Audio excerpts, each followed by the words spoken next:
So my vision is to save our kids in our communities. 3, 2, 1.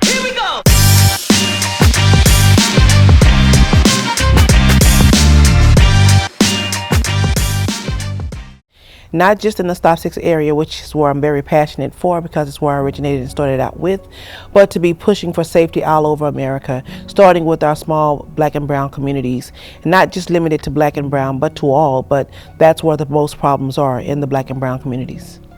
Our kids, their health, their safety, their mental health, it's very important.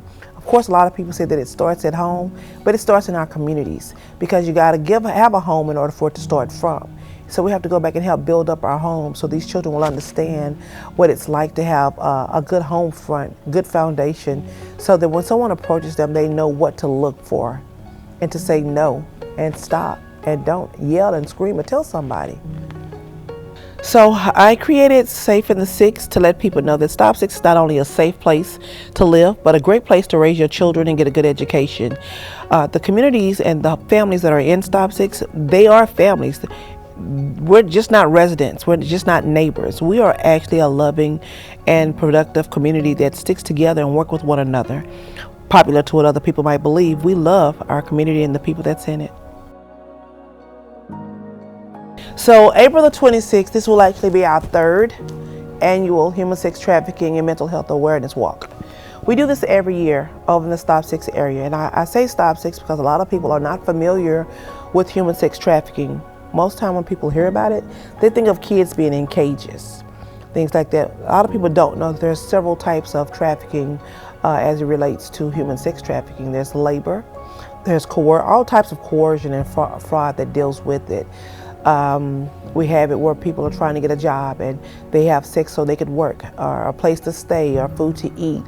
And so with this walk, because we've had so much of it in Stop 6 that a lot of people don't even know about, I began doing this walk just to bring the awareness back to the community so we can relate back to being a family and a community that watches out for our own. It's going to be April the 26th, which is a Saturday. As a matter of fact, it's next Saturday. We will start at Paul Laurence Dunbar High School, where we'll start loading up at 10:30, making sure that everyone is in line.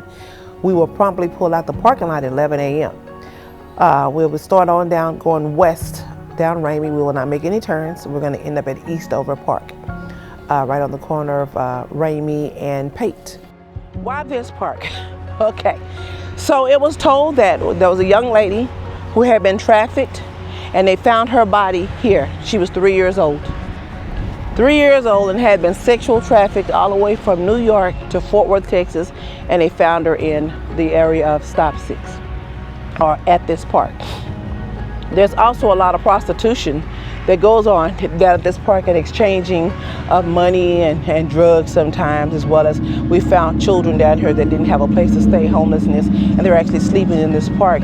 But as you can see, this park it's a beautiful green space, but we don't have any water fountains. We don't have any self-standing coverings that will actually protect the children and the people that are playing in the park from the sun.